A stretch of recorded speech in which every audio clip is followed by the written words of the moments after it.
भोपाल की रहने वाली एक लड़की जो आईएएस अधिकारी बनती है, पूरे देश में 64वां रैंक लेकर आती है, मगर वो अचानक से गायब हो जाती है और उसका पता न डिपार्टमेंट को लगता है न सरकार को लगता है और सभी हैरान है, परेशान है कि आखिर ये आईएएस गई तो गई कहां। दरअसल 2017 में सीबीआई की टीम इनसे पूछताछ करने के लिए आई थी, वो भी ब्लैक मनी के मामले में। उसके बाद रानी बंसल परेशान चल रही थी, मगर 2019 में अचानक से वो दफ्तर से गायब हो जाती हैं, यानी दफ्तर जाना बंद कर देती हैं। और उसके बाद लगातार 3 साल रानी बंसल सरकारी ड्यूटी से नदारद रहीं। के पति कस्टम डिपार्टमेंट में इंस्पेक्टर के तौर पर तैनात थे। उनके एक दोस्त थे परमानंद सिंघानिया, जिनकी वजह से ये सारे मामले ने तूल पकड़ा। वो मामला था ब्लैक मनी का। 14 लाख रुपए अचानक से रानी बंसल के खाते में पहुंचते हैं। उसको लेकर संशय बनता है। जब सीबीआई की टीम इनसे पूछताछ करती है तो ये कहती हैं कि मेरे पति ने उनको उधार दिए थे। वो बात भी सीबीआई मान लेती, मगर अगर परमानंद सिंघानिया के घर पर जब सीबीआई ने रेड किया तो वहां पर कई चीजें मिली। 17 लाख रुपया कैश मिला, 9 लाख का गोल्ड के बिस्किट मिले, 1 लाख रुपए की फॉरेन करेंसी मिली, गोल्ड, चांदी, 15 लाख का जो है खाते में बैलेंस, 16 लाख की एफडी। तो ये अपने आप में कहीं ना कहीं इशारा कर रहे थे कि ये जो धन है वो नौकरी से तो कमाया गया नहीं लग रहा है। प्राइमा फेसाई सीबीआई को ऐसा लगा। जय हिंद दोस्तों, आज हम बात करेंगे एक आईएएस अधिकारी की, एक युवा आईएएस अधिकारी जो कि नौकरी में आई देश की सेवा करने के लिए, पर अचानक से लापता हो गई और कहां चली गई ये किसी को पता भी नहीं चला। सरकार ने लगातार उनको लेटर लिखे, पत्राचार किया, मगर उनकी ओर से कोई भी जवाब नहीं मिला और फाइनली उनका डीम्ड रेजिग्नेशन एक्सेप्ट किया गया। यानी सरकार ने खुद ही उनका रेजिग्नेशन, स्वतः ही रेजिग्नेशन एक्सेप्ट कर लिया और वो नौकरी से बाहर हो गई। ऐसी आईएएस अधिकारी का नाम है रानी बंसल, जो कि मध्य प्रदेश के भोपाल की रहने वाली। 2015 में उन्होंने आईएएस क्लियर किया और 64वां रैंक, पूरे देश में 64वां रैंक लाया। अपने आप में इलाके के लिए, राज्य के लिए, देश के लिए बड़ी बात थी। और रानी बंसल की इस उपलब्धि की वजह से ना सिर्फ वो और उनका परिवार खुश थे, बल्कि सभी लोग, समाज खुश था कि इतनी बड़ी कामयाबी इस लड़की ने पाई है। अब ये कहानी शुरू कहां से होती है? पढ़ने में बचपन से ही रानी बहुत अच्छी स्टूडेंट थी और लगातार जो उनका करियर ग्राफ रहा है, एजुकेशनल करियर रहा है, बहुत अच्छा रहा है। पिता को ये उम्मीद थी कि वो कहीं ना कहीं किसी अच्छी सर्विस में जाएंगी, मगर इतना बड़ा जो है उन्हें अचीवमेंट कर लेंगी, इस बारे में अंदाजा नहीं था। साल 2011 में आरजीपीवी यूनिवर्सिटी है, वहां से इंजीनियरिंग की पढ़ाई करती हैं और ग्रेजुएट हो जाती हैं। उसके बाद उनकी कैंपस प्लेसमेंट हो जाती है और वो भी एलएनटी कंपनी में होती है। अच्छी सैलरी, तनख्वाह अच्छी लग जाती है और उसके बाद अब ये लग रहा था कि करियर जो है स्टेबल हो गया है, अब जो है लाइफ स्टेबल हो गई है। अब उसके बाद रानी अपने परिवार से कहती है कि पिताजी, मैं चाहती हूं कि मैं आईएएस की परीक्षा में बैठूं और मैं आईएएस का एग्जाम दूं। अब जो ये परिवार है, ये मिडिल क्लास भी नहीं, लोअर मिडिल क्लास परिवार इसे आप कह सकते हैं, क्योंकि पिता एक अस्पताल में, भोपाल के एक अस्पताल में केमिस्ट की शॉप चलाया करते थे। उस शॉप से ही इनके घर का गुजारा चला करता था। तो एक लड़की को नौकरी मिली, अब वो नौकरी ज्वाइन नहीं करना चाहती और वो कह रही है कि मैं सिविल सर्विसेज का एग्जाम देना चाहती हूँ। तो एक बड़ा जो है फाइनेंशियल बोझ इस परिवार के ऊपर पड़ने वाला था। मगर सबसे बड़ी बात यह थी कि पिताजी बहुत पॉजिटिव थे, वो चाहते थे कि मेरी लड़की कुछ करे, आगे बढ़े, और उन्होंने इस डिसीजन को हरी झंडी दे दी। पूरे परिवार ने दे दी। पूरे परिवार ने कहा हम तुम्हारे साथ हैं, तुम सिविल सर्विसेज की प्रिपरेशन करो। आगे बढ़ता है मामला और रानी प्रिपरेशन में लग जाती है, ऑप्शनल फिलॉसफी लेती हैं और फाइनली उनका 2015 में 64वां रैंक आता है और पूरा परिवार खुश है, समाज खुश है, मीडिया इंटरव्यू के लिए आ रहा है। अब ऐसा लग रहा है और बड़े बड़े नेताओं के यहाँ उन्हें इनवाइट किया जा रहा है, उनको अलग अलग समारोह में सम्मानित किया जा रहा है। तो ऐसा लग रहा है कि जीवन ही परिवार का इस लड़की के साथ बदल चुका है। और अब सबसे पहली पोस्टिंग रानी बंसल की होती है, वो होती है असिस्टेंट सेक्रेटरी के तौर पर, क्योंकि जो भी आजकल आईएएस भर्ती होते हैं वो पहले सीधा स्टेट में ट्रेनिंग के लिए चले जाते थे। अपने जो भी कैडर होता था उनका आईएएस का, उस कैडर में चले जाते थे। मगर अब जो है, पहले सेंट्रल गवर्नमेंट की भी 3 महीने की एक ट्रेनिंग होती है, वहां पर आपकी पोस्टिंग होती है। तो इसकी पोस्टिंग रानी बंसल की हुई असिस्टेंट सेक्रेटरी के तौर पर मिनिस्ट्री ऑफ जस्टिस में। 3 जुलाई 2017 से लेकर 29 सितंबर 2017 तक रानी असिस्टेंट सेक्रेटरी के तौर पर मिनिस्ट्री ऑफ जस्टिस में तैनात रही।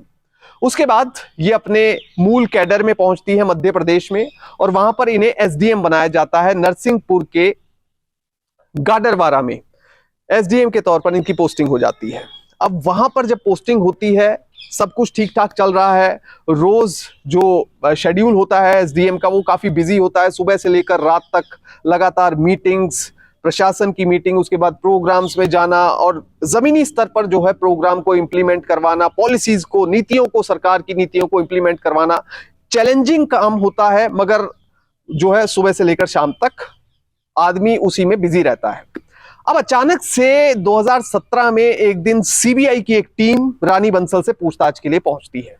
अब सब हैरान है, रानी खुद हैरान है, ये सीबीआई की टीम क्यों आई है। अब ये जो पूछताछ थी ये थी काला धन मामले में, ब्लैक मनी के मामले में। अब सीबीआई की टीम जब रानी बंसल के पास पहुंची थी काले धन के मामले की जांच कर रहे, तो उस समय रानी बंसल खुद हैरान थी, परेशान थी, सहमी हुई थी। और देखिए, कोई भी व्यक्ति हैरान परेशान हो जाएगा जब सीबीआई की टीम पहुंचती है, तो डरना लाजमी है। डर कुछ गलत ना भी किया हो तो एक सहम का माहौल बन ही जाता है। तो उसी तरह से रानी बंसल भी डर गई थी। अब ये सारा मामला शुरू हुआ इनके पति की वजह से, इनके पति के दोस्त की वजह से। एक ट्रांजैक्शन 14 लाख की हुई। वो ट्रांजैक्शन करी एक व्यक्ति ने जिसका नाम था परमानंद सिंघानिया। उसने 14 लाख रुपए ट्रांसफर किए रानी बंसल के अकाउंट में। रूट होकर ये पैसा आया, मगर फिर भी ये सीबीआई की ओर से ट्रेस कर लिया गया। और उसके बाद रानी बंसल के पास जांच के लिए सीबीआई की टीम पहुंची। अब कुल मिलाकर ये हुआ क्या, दरअसल रानी बंसल के पति कस्टम में इंस्पेक्टर के तौर पर तैनात थे, और उनका एक दोस्त था परमानंद सिंघानिया, वो भी कस्टम डिपार्टमेंट में काम करता था। दोनों पक्के दोस्त इसलिए थे क्योंकि यूपीएससी की तैयारी के दौरान दोनों में अच्छा तालमेल बन गया था। उसके बाद दोस्ती गहराती गई और दोनों ही कस्टम डिपार्टमेंट में भर्ती हो गए, और ये एसोसिएशन उनकी काफी लंबे समय से चल रही थी। अब ये जो 14 लाख रुपए का मामला है, रानी बंसल ने कहा कि मेरे पति ने परमानंद सिंघानिया को 14 लाख रुपए उधार दिए थे, और वो उधार ही परमानंद सिंघानिया ने वापस किया है। पर अगर वो उसने वापस किया है तो किसी की तरफ रूट करके क्यों वापस किया है। अब रूट करना मैं क्यों कह रहा हूं, पहले उस व्यक्ति ने ये पैसा ट्रांसफर किया रघुवंश नाम के एक प्रॉपर्टी डीलर को। रघुवंश ने फिर ये पैसा रानी बंसल को दिया। तो ये रूट करके पैसा क्यों आया, ये भी एक बड़ा सवाल यहां पर खड़ा हुआ। कोई बात नहीं, मामला आगे बढ़ता गया। उसके बाद विधानसभा में मध्य प्रदेश कैडर रानी बंसल को अलॉट था। मध्य प्रदेश कैडर की इस अधिकारी का मामला राज्य की विधानसभा में गूंजा। वहां पर एक विधायक ने सवाल किया कि ऐसे आईएएस अधिकारियों की सूची दी जाए जिन्होंने सरकार को अपनी संपत्ति का ब्यौरा नहीं दिया है। उसके बाद लिस्ट सामने आई, उसमें 3 आईएएस अधिकारियों के नाम आए, जिनमें एक नाम था रानी बंसल का। अब यहां पर भी कई तरह के सवाल खड़े हुए कि उन्होंने अपनी संपत्ति की जानकारी सरकार को क्यों नहीं दी है। दरअसल सभी आईएएस अधिकारी, सभी सरकारी कर्मचारियों को अपनी संपत्ति की जानकारी सरकार को देनी होती है, और इसी संदर्भ में रानी बंसल ने यह जानकारी सरकार को नहीं दी। अब यह मामला जब सीबीआई ने परमानंद सिंघानिया के घर पर रेड की, तब बड़े खुलासे हुए। परमानंद सिंघानिया हैरान था कि मेरी क्या किसी ने शिकायत कर दी या सीबीआई को खुद स्वतः ही कोई जानकारी मिली है, तो वो खुद हैरान था। मगर 2 घरों पर साइमल्टेनियसली रेड पड़ी थी। एक पड़ी थी मुंबई के घर पर, एक रेड पड़ी थी सोजत स्थित घर पर। 2 घरों पर परमानंद सिंघानिया के रेड पड़ी। उसके बाद जो कुछ मिला उसमें खुद ब खुद कई चीजें साफ हो गई। 17 लाख रुपया परमानंद सिंघानिया के घर में कैश बरामद हुआ। 9 लाख रुपए के सोने के बिस्किट और 1 लाख रुपए की फॉरेन करेंसी मिली।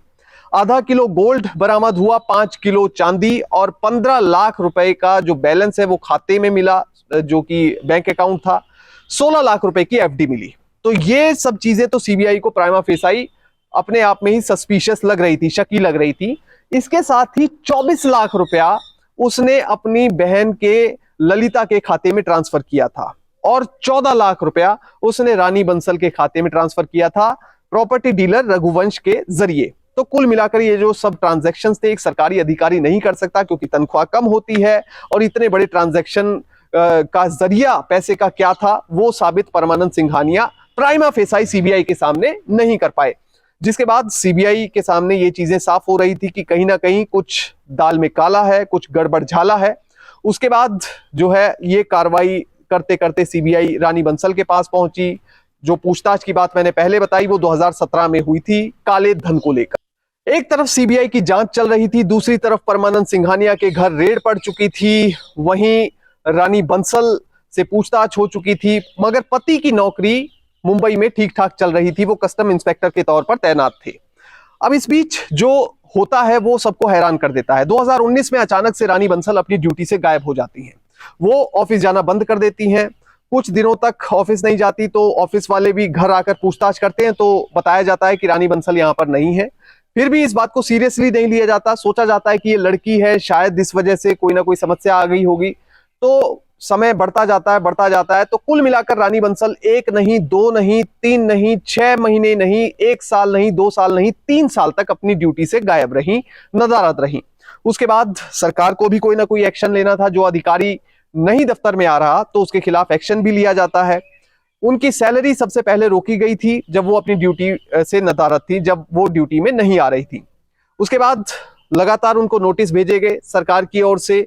नोटिस में लिखा गया कि आप कारण बताएं कि आप ड्यूटी में क्यों नहीं जा रही हैं।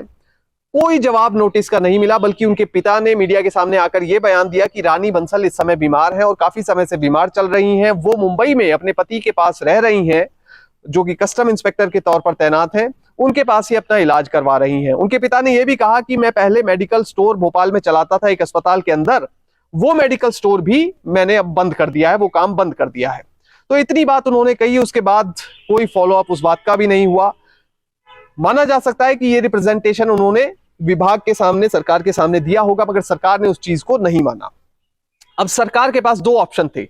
एक अधिकारी जो ड्यूटी में नहीं आ रहा, या तो उसे टर्मिनेट किया जाए या उसका डीम्ड रेजिग्नेशन एक्सेप्ट किया जाए।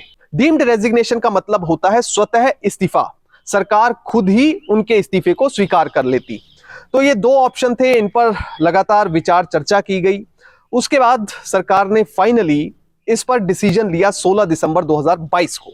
16 दिसंबर 2022 को उनका जो रेजिग्नेशन था उसे डीम्ड रेजिग्नेशन मान लिया गया और उसे सरकार की ओर से एक्सेप्ट कर लिया गया, जिसके बाद रानी बंसल सर्विस में नहीं रही। ऑल इंडिया सर्विस रूल 1955 के रूल नंबर 7 सब रूल 2 और सब पैरा के तहत उन्हें जो है सर्विस से डीम्ड रेजिग्नेशन मान लिया गया और वो सर्विस से बाहर हो गई। यानी कि अब रानी बंसल आईएएस नहीं रही थी। पर ये जो पूरी कहानी है ये कई तरह के सवाल खड़े करती है रानी बंसल के ऊपर भी। इसके साथ ही अचानक ऐसा क्या हुआ, और अगर उनकी कोई समस्या थी तो उन्हें आगे आना चाहिए था। मगर जो है रानी बंसल एक ऐसी अधिकारी जो कि बचपन से ही एजुकेशन में बहुत अच्छी थी, शिक्षा में बहुत अच्छी थी, एकेडमिक करियर बहुत अच्छा था, आईएएस बनना चाहती थी और उसके लिए एक अच्छी कंपनी की प्राइवेट नौकरी भी छोड़ चुकी थी। पिता भी लगातार संघर्ष कर रहे थे अपनी बेटी को आईएएस बनाने के लिए।